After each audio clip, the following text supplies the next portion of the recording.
আর আজকাল বাবা জালসা মানে মেলা, মেলা মানে যুবক আর যুবতীদের খেলা। এ বাবা রাস্তায় আচার ফোন করে আর এক বন্ধুকে ডাকছে, বলে কুটে গেলিবে তাতে লাগবে, মালটা চলে গেল রে। এই হারাম খোর, তোর বাড়িতে মা নাই, তোর বেটি নাই, তোর বোন নাই, পরের মেয়ে যদি মাল হয় তো তোর বউকে, তোর মাকে, তোর বেটিকে তো কেউ না কেউ মাল বলে ডাকবে নাকি? কথা বল না কেন?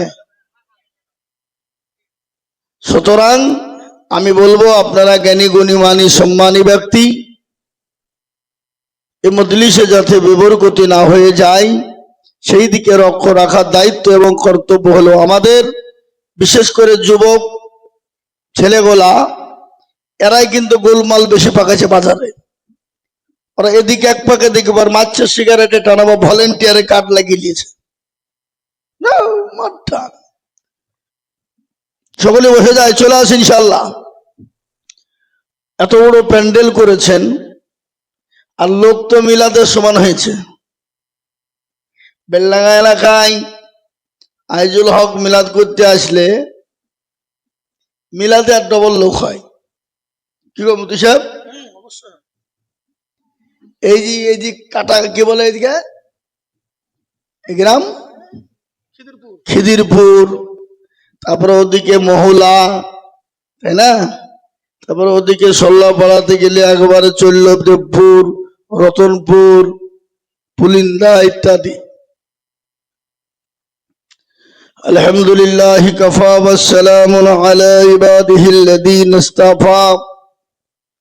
أما بعد فقد قال الله تبارك وتعالى في كلامه المجيد وفي الفرقانه الحميد. أعوذ بالله من الشيطان الرجيم. بسم الله الرحمن الرحيم. وما خلقت الجن والإنس إلا ليعبدون.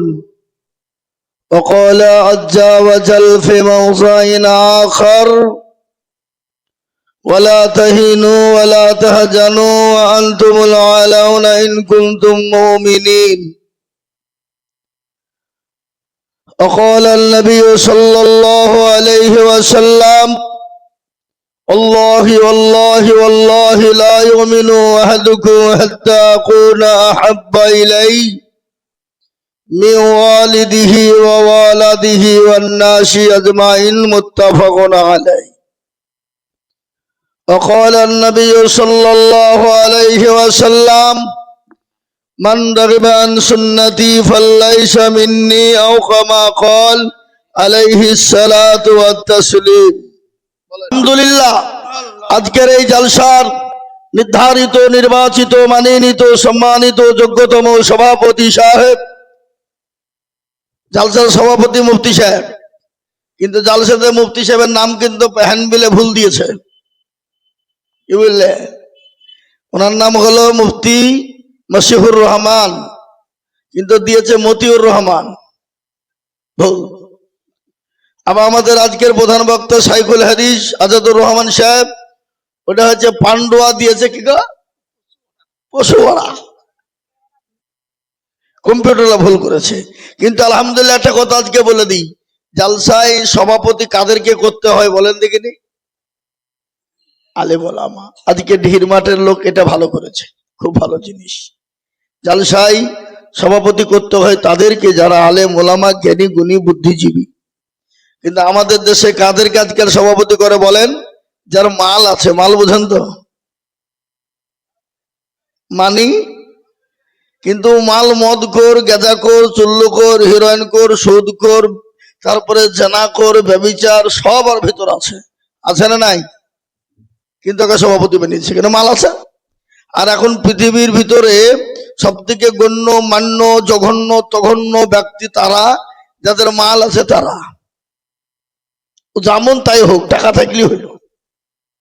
কিন্তু একজন ভালো মানুষকে দেশের দায়িত্ব দেবে না, মনে করবে যে খাই লিবে নাকি, ফুরি দিবে নাকি, কিন্তু না, দেবে না। আমি সেদিন 24 পরগনায় জালসায় ছিলাম, একজন সভাপতি করেছে জালসা। তো জালসার সভাপতি কে জানেন?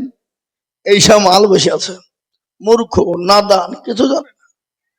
ও বলছে দেখেন আমাকে সবাই মিলে জালসায় সভাপতি করে দিল, তার জন্য আমি গর্ভবতী। বুঝলেন না? সবাই মিলে আমাকে ধরে ফিরে বসিয়ে দিল, তার জন্য আমি আবারও গর্ভবতী। তো মল্লিক সাহেব বলছে, এই মা একটা দাও।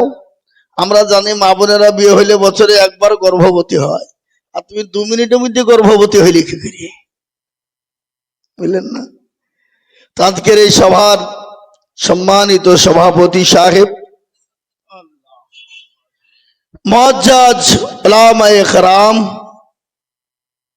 আমার সামনে বসে থাকা দিনদার ইমানদার, ওই মাল্লাকে বাধা,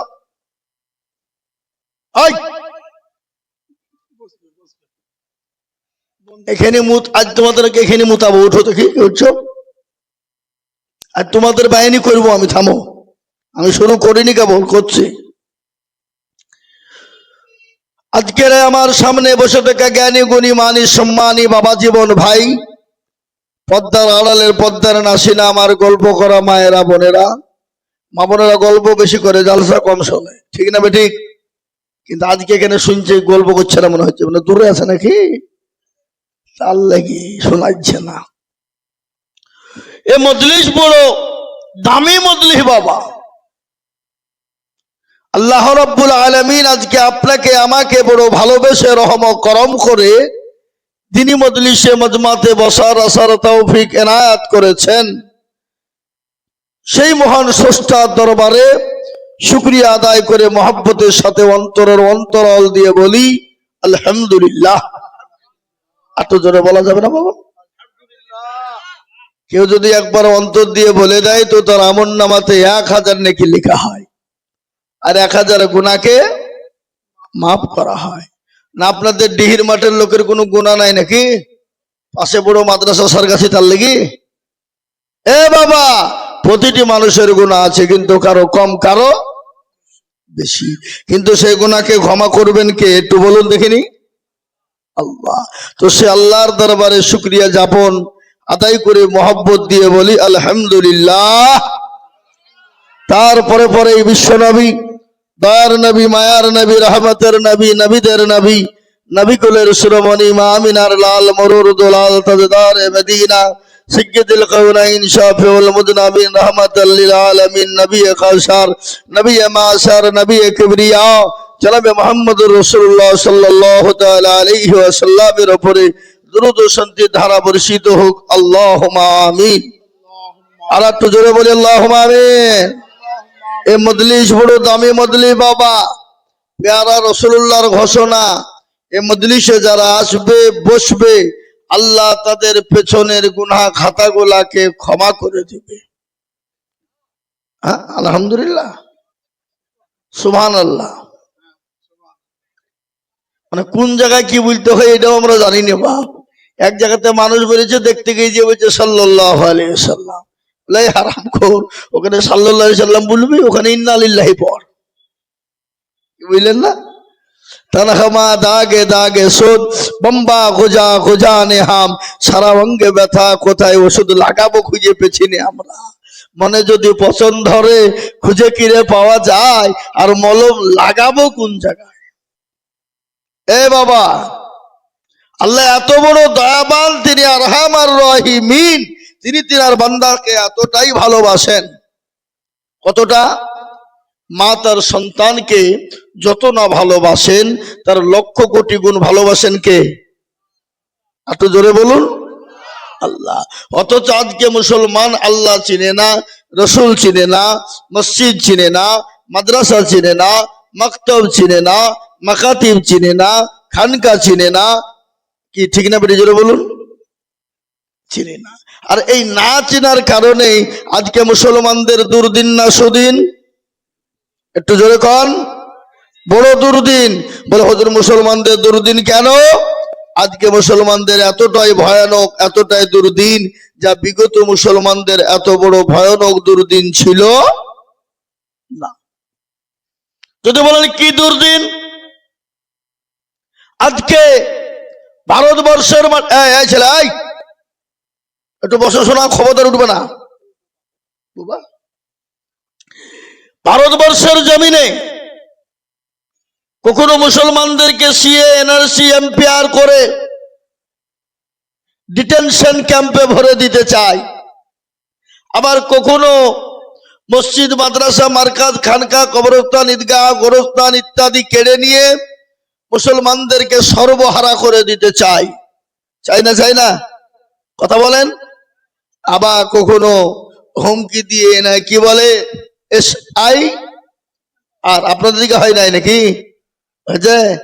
SIR করে মুসলমানদের নামকে ডিভোটার করে ভোটের কার্ড থেকে নাম বাদ দিয়ে তাদেরকে ডিটেনশন ক্যাম্পে ভরে দিতে চায়। SIR আপনাদের দিকে হয়ে যাওয়া হয় নাই? SIR করে বাদ দিতে চাইলো, বলে কারা? বলে 1.5 কোটি রোহিঙ্গা ঢুকে পড়েছে, 2.5 কোটি রোহিঙ্গা ঢুকে পড়েছে, বের করে দিতে হবে। কিন্তু SIR করতে গিয়ে দেখা গেল আল্লাহর কি কুদরত, যারা মুসলমানদেরকে তাড়িয়ে দিতে, বের করে দিতে সাহায্য করেছিল তাদের নামগুলাই বেছে বেছে বাদ পড়েছে 98% তারা। এ বাবা, 98। সুতরাং তারা দেখলো কি হলো, এটা এত কেচে খুঁড়তে গিয়ে সাপ বেরিয়ে গেল। আবার তারা SIR-কে ঘুরিয়ে দিয়ে নোটিশ দিয়ে বলে দিল, যা 6টা বেটা, যার 8টা বেটা, এত বেটা হলো কেন, অত বেটা হলো কেন রে হারামখোর, এত বেটা হলো, অত বেটা হলো, তো তোর বাপের কি? কি কথা বলেন না কেন, জোরে বলুন। খেতে দেওয়ার মালিককে, খেতে দেওয়ার মালিককে, জোরে বলুন আল্লাহ। তাহলে এত বেটা অত বেটা হলো, তো তোর হলো কি, জোরে বল। তাই এই দিন আমাদের মুর্শিদাবাদের একজন 4 বেটা, আর ওর নাম দিয়ে তো 6 বেটা। ওই যে দেখো আমি 2টো বেটা এখন কোথায় পাবো? ও 2টো ছাগলের খাসে নিয়ে চলে গেছে, বলে এই 2টোও বেটা আমার, লে টাকা। এরকম আছে না নাই, জোরে বলুন। আজকে মুসলমানদেরকে ছন্ন ছড়া করতে চাইছে, কিন্তু আল্লাহ রহম করব, মুসলমানদেরকে ছন্ন ছড়া করা যাবে না। কেন? মুসলমানদের ডকুমেন্টস কি নিবে তারা? 2002 কেন? তো যেটা বলছিলাম, আমাদের 2002 সালের ডকুমেন্টস কেন? তারও যদি আরো পিছনের 20 বছর ডকুমেন্টস আগে চাই, আমরা মুসলমানরা দিতে প্রস্তুত আছি না নাই, জোরে বলুন। যদি বলে ওটাও নিব না, তোদের বাপ দাদা, তার দাদা, ফোর দাদা, অমুক দাদা, তমুক দাদা দিতে দে, তাও আমরা দেওয়ার জন্য তৈরি আছি, আছে না নাই, জোরে বলুন। কিন্তু আমরা যদি একবার তাদেরকে প্রশ্ন করি, তোদের বাপ দাদা, তার দাদা, ফোর দাদা যারা মারা গেছে তাদের ডকুমেন্টসটা দিয়ে একবার দেখি। কিন্তু আমাদের দাদারা যারা মারা গেছে তাদেরকে দেশে মাটি দিয়েছি আমরা, নাকি বলেন? তো তাদের হাড়গুলো তো এখনো আছে, তুলে নিয়েছে। যদি DNA ভরে দিই তো DNA বলে দিবে যারা কোথাকার মাল। কিন্তু আমরা যদি তাদেরকে প্রশ্ন করি তোরা দে, তো ওরা বললে দেওয়ার মতন ক্ষমতা আছে? হ্যাঁ। তবে মুসলমান দরদি আমার ভাই, আমাদের সঙ্গে ডকুমেন্টস নিতে গেলে তাদের সব আছে, কিন্তু এটা নয় বাপ। আজকে যে নতুন উপকারে মাদ্রাসা, মসজিদ, মার্কাজ, খানকা, কবরস্থান, ঈদগাহ কেড়ে নিয়ে মুসলমানদেরকে সর্বহারা করতে চাইছে, কিন্তু তারা পারবে না। কেন পারবে না? ফেরাউন থেকে নিয়ে আবু জেহেল, আবু লাহাব, নমরুদ যত ছিল, তারা সবাই কিন্তু ইসলামের বিরোধী, মুসলমানদের বিরোধী করেছিল।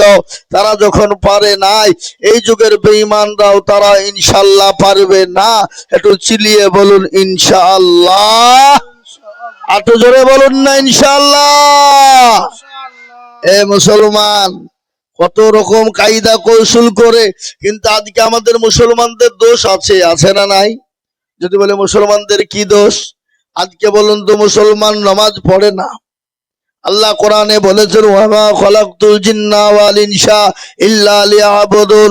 আল্লাহ বলে, বান্দা আমি তোমাদেরকে বানিয়েছি আমার ইবাদত, আমার বন্দেগী, আমার দ্বীন, আমার আইন, আমার কানুন, আমার বিধানের উপরে চলো। কিন্তু এই জাতি নামাজ পড়ে না, রোজা করে না, মসজিদ চিনে না। এই যে সামনে রমজান মাস আসছে, আমাদের ঘরের অনেক ছেলেরা রমজানে রোজা করবে না। কি বলছেন আপনারা বলুন? দিনের বেলায় তারা পাইতারা করে বাড়াবে, ভণ্ডামি করে বাড়াবে। জি, কোরআনে আল্লাহ বললেন, ইয়া আইয়ুহাল্লাযীনা আমানু কুতিবা আলাইকুমুস সিয়াম কামা কুতিবা আলাল্লাযীনা মিন ক্বাবলিকুম লাআল্লাকুম তাত্তাকুন। আল্লাহ বলে, বান্দা আমি তোমাদের উপর রমজানের রোজা ফরজ করি না, তোমাদের পূর্বপুরুষ যারা ছিল আমি আল্লাহ তাদের উপর ফরজ করেছিলাম, তাতে তোমাদের কষ্ট পাওয়ার কোনো ব্যাপার। হে মুসলমান দরদি, আল্লাহ কোরআনে পাকের মধ্যে বললেন, বান্দা আমি তোমাদেরকে বানিয়েছি আমার ইবাদত করো, আমার বন্দেগী করো, আমার হুকুম নামাজ আদায় করো। কিন্তু সেই মুসলমান আজ নামাজ পড়ে না, সে মুসলমান মসজিদ চিনে না, সে মুসলমান আজ আল্লাহর ঘরকে মানে না। আমাদের দেশের লোক নামাজ পড়ে, 98% মুসলমান নামাজ পড়ে না। ক পার্সেন্ট পড়ে? 98% যদি বাদ দেওয়া হয়, 98% মানুষ নামাজ পড়ে না, মাত্র 2% মুসলমান নামাজ পড়ে। ঠিক না বেটি, জোরে বলুন তো। যে 2% লোক যারা নামাজ পড়ে তাদের নামাজ হয় বলে মনে হয় নাকি? কি বলেন আপনারা বলুন? কোন রকম 1% লোকের নামাজ হয়, আর 1% লোকের নামাজ হয় না। বলে হুজুর গো, আপনি কি করে জানলেন হয় না? আমি আজিজুল হক বলে দিয়ে যায়, একটা মাসের মানুষ 15 বছর ধরে নামাজ পড়ে, 20 বছর ধরে নামাজ পড়ে, দাড়ি পেকে গেছে, চুল পেকে গেছে, চোখে নরম দেখতে পায় না, 7 টাকা তো জানে না, দুরূদ শরীফ জানে না, দোয়া কোনো জানে না, দোয়া মাসুরা জানে না, দোয়া সালা জানে না, ইন্না তাইনা খুল, দেখা যায় তার মধ্যেও করি না ভুল। আছে না নাই, জোরে বলুন। এই কথা বলেন না কেন? জীবন কোনদিন শিখে না, কোনদিন বলে না, মসজিদের ইমামকে বলে না, হাফেজ সাহেব হুজুর আপনি তো আমাদের মসজিদের ইমাম, হুজুর গো একটু আমাদের নামাজটা ঠিক করে দেন, সূরা গালা ঠিক করে দেন, আত্মাঘাতু দুরূদ শরীফ গালা ঠিক করে দেন, দোয়া কোন দোয়া মাসুরা ঠিক করে দেন। জীবনও কিন্তু বলে না। কেন বলে না? বাইচান্স যদি হুজুর যদি ভুল ধরে ফেলে, তাহলে আমাদের আর হুজুরের কাছে মাথা নত করা ছাড়া উপায় হবে না।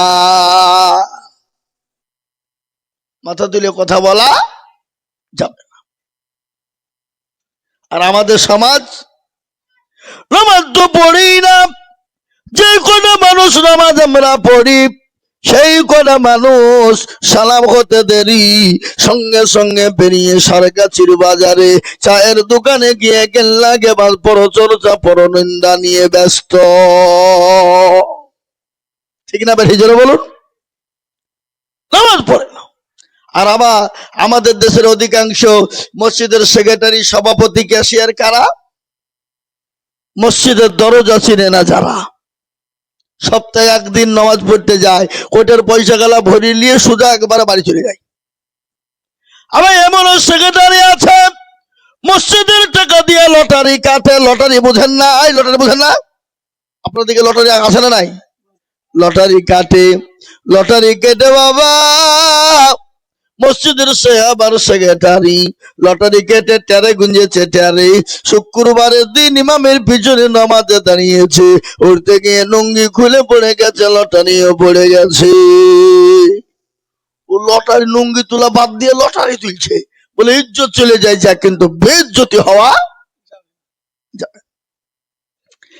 মুসলমান কি জবাব দিবেন?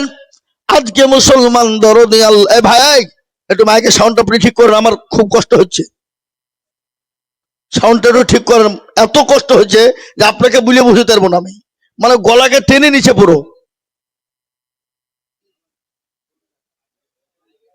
মাইকের কি আওয়াজ? এটা মাইকের টোন আছে?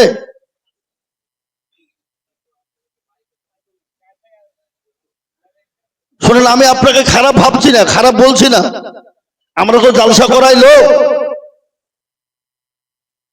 আমি কোনোদিন এভাবে মাইকে বলিনি, কিন্তু আজকে বলছি। কেন আপনি বুঝতে পারছেন না যে আমি নিশ্চয় খারাপ লেগে বলছি?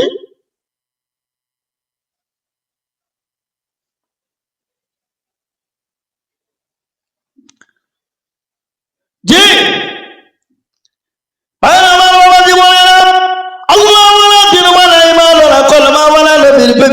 গান করে শুনবেন। ও আল্লাহ গোলাম, আল্লাহ এত বড় দয়াবান, আল্লাহ রহমান রহিম। আল্লাহ দুনিয়া জমিনে বান্দাকে নামাজের জন্য বলেছে বাবা, কিন্তু সেই নামাজ আজকে মানুষ মুসলমান পড়ে না। আল্লাহর নবী, বিশ্ব নবী, দয়ার নবী, মায়ার নবী, রহমতের নবী দুনিয়া থেকে যেদিন বিদায় হয়ে যাবে, প্রচন্ড বুকে যন্ত্রণা, মাথায় যন্ত্রণা তিনি সহ্য করতে পারে না। আল্লাহর নবীর কাছে জিবরিল আলাইহিস সালাম চলে এলেন, আজরাইল আলাইহিস সালাম এলেন, আসার পরে বললেন, আসসালামু আলাইকা ইয়া রাসূলুল্লাহ। নবী গো, আপনি কেমন আছেন? আমি ভালোই আছি। বলে, ও হযরত জিবরাইল, তুমি আমার কাছে আজকে কেন এসেছো বলো? বলে, ইয়া রাসূলুল্লাহ, আজকে একটা নতুন ফেরেশতা এনেছি গো নবী, যে ফেরেশতা জীবনও কারো কাছে কোনোদিন অনুমতি নেয় না, কাউকে অনুমতির প্রয়োজন হয় না। ইয়া রাসূলুল্লাহ, আপনি যদি অনুমতি দেন, আমি আপনার কাছে তাকে নিয়ে আসব। আপনি যদি অনুমতি দেন, আমি তাকে। বলে, আজরাইল, জিবরাইল, আমি যদি অনুমতি না দিই, বলে, ইয়া রাসূলুল্লাহ, আপনি যদি অনুমতি না দেন, সে নিজের জায়গায় ফিরে যাবে। রাসূল বলল, না না, তাকে আমার কাছে আসতে দাও। আল্লাহ নবীর কাছে হযরত আজরাইল আলাইহিস সালামকে সালাম কানা দিলেন। রাসূল বললেন, আজরাইল রে, তুমি কেমন আছো? বলে, আমি ভালোই আছি। রাসূলুল্লাহ, আপনি কেমন আছেন? বলে, আমি মোটেও ভালো নাই, আমার বুকে প্রচন্ড যন্ত্রণা, মাথায় বড় যন্ত্রণা। রাসূল বললেন, সব আজরাইল, বলো তুমি কেন আমার কাছে এসেছো? বলে, নবী গো, আপনি যদি অনুমতি দেন, আমি আপনার জানটা কবুল করব, আর আপনি যদি অনুমতি না দেন, আমি এখান থেকে সঙ্গে সঙ্গে চলে যাব। ও রাসূলুল্লাহ, আপনি যতদিন মন চায় দুনিয়াতে থেকে যান, দুনিয়াতে থেকে যান, আপনার যতদিন মন চায় আপনি দুনিয়াতে থাকুন। সুবহানাল্লাহ বলবেন না? কত বড় কথা এটা। আল্লাহ নবীকে বললেন, ইয়া রাসূলুল্লাহ, ইয়া হাবিবাল্লাহ, ওগো দয়ার নবী, মায়ার নবী, আপনি দুনিয়াতে থাকাচ্ছে আল্লাহ আপনার দিদারে পাগল হয়ে আছে গো নবী, আপনার দিদারে পাগল হয়ে আছে। ওগো রাসূলুল্লাহ, আপনি আল্লাহর দিদারে দেখা করতে চান না আপনি দুনিয়ার জমিনে থেকে যেতে চান? রাসূল বলল, আজরাইল রে, না না না, আমি আমার আল্লাহর সঙ্গে দিদারে দেখা করতে চাই। আল্লাহর নবীর জানটা যখন কবুল করার জন্য বুকের ওপর হাত কানা দেওয়া হলো, আল্লাহর নবীর দুই চোখের কোণ দিয়ে গড় গড় করে পানি ঝরে যায়। রাসূলুল্লাহ বললেন, ও আজরাইল, বলো, আমি নবী এত যদি কষ্ট হয়ে যায়, বলো আমার উম্মতির কি হবে? আমার উম্মতির কি কষ্ট হবে? রাসূল বললেন, আজরাইল গো, একটু আমাকে তুমি শুনিয়ে দাও। আজরাইল বললেন, ইয়া রাসূলুল্লাহ, আপনার উম্মতির কষ্ট হবে না। বলে, কেন?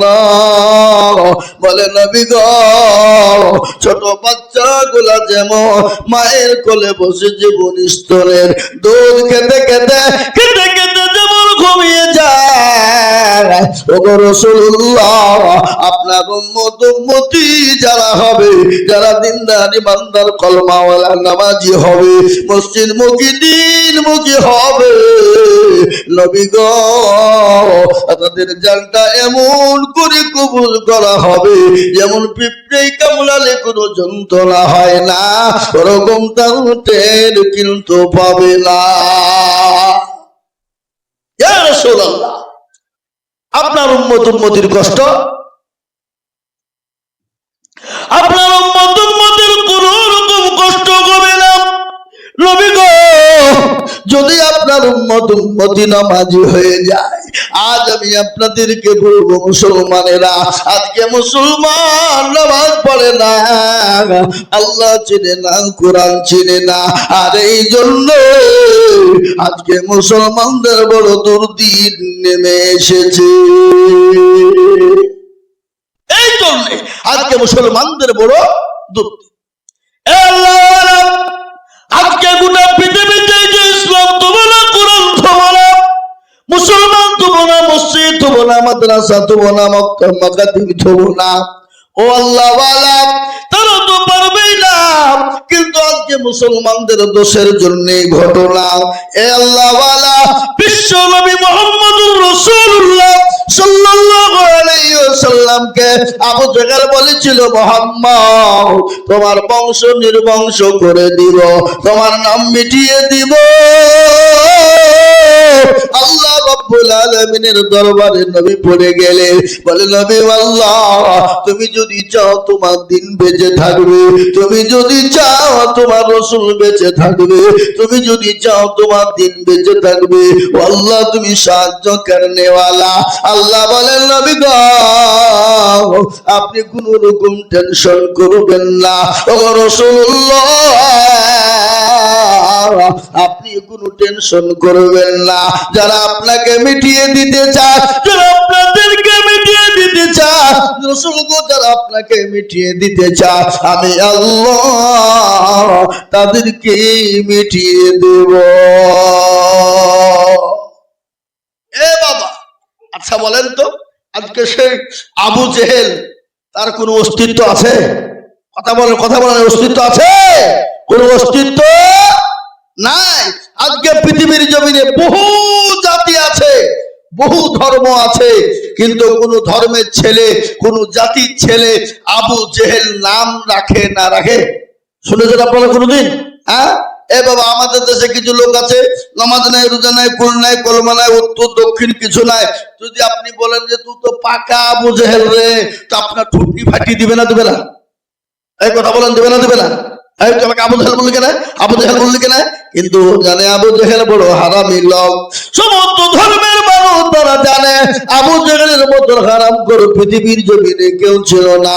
আজ হারাম করে যদি না থাকতো তাহলে আজকে আমরা মুসলমান হয়ে যেতাম, আজকে আমরা কলমাওয়ালা হয়ে নবীর উম্মত হয়ে যেতাম।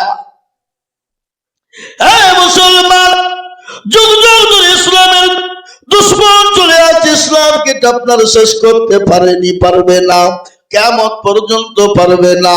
আল্লাহর নবীর দরবারে সাহাবায়ে কেরাম রাদিয়াল্লাহু তাআলা আনহু ইসলামের জন্য জীবন দেওয়ার জন্য প্রস্তুত। আমরা তো সেই মুসলমান। কোন মুসলমান? তেলের গাড়ি তেলে চলে, হাওয়ার গাড়ি হাওয়াই চলে, বিনা তেলে চালাই গাড়ি নবী সুলাইমান।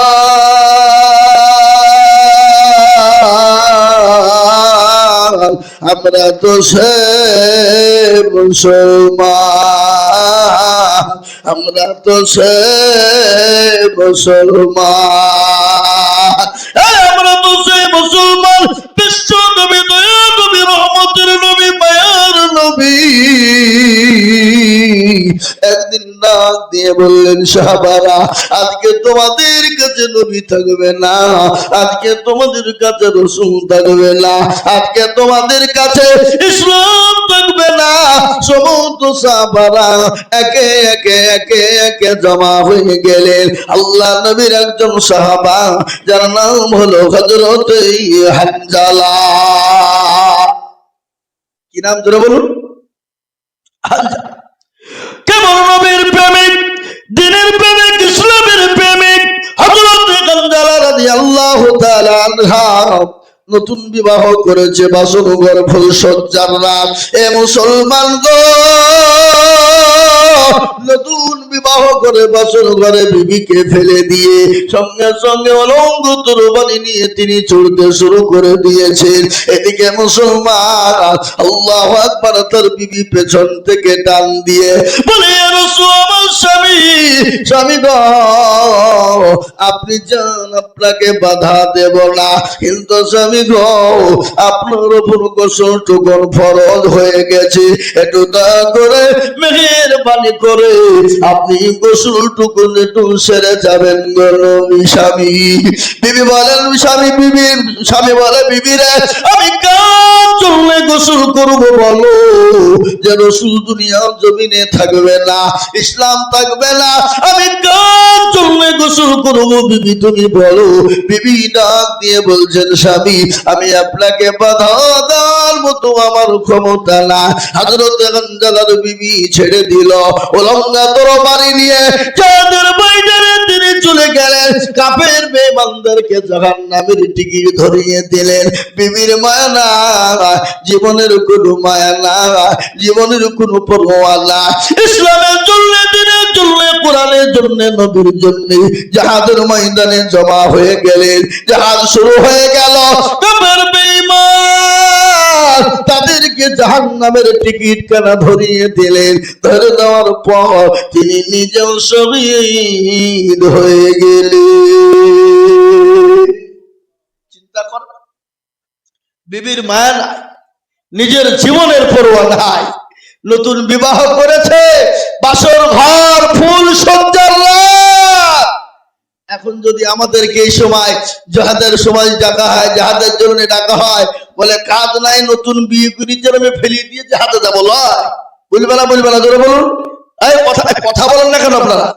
হ্যাঁ, এ মুসলমান দরদিন আপনারা আমার ভাষা বুঝতে পারছেন না নাকি? কষ্ট হচ্ছে? হ্যাঁ, এ মুসলমান দরদিন দিনদার ইমানুল্লাহ কলমাওয়ালা, এই ছিল সাহাবাদের জীবন। বিশ্ব নবী বললেন সাহাবারা লাশগুলাকে তোমরা এক জায়গায় জমা করো। সমস্ত লাশগুলা এক জায়গায় জমা হয়ে গেল। আল্লাহর নবী নবী মায়ার নবী রহমতের নবী তিনি আপনার লাশগুলাকে জমা করলেন, তাদেরকে দাফন কাফনের ব্যবস্থা করতে বললেন। ইতিমধ্যে হানজালার বিবি কে বলে নবী গো ইয়া রাসূলুল্লাহ ইয়া হাবিবাল্লাহ,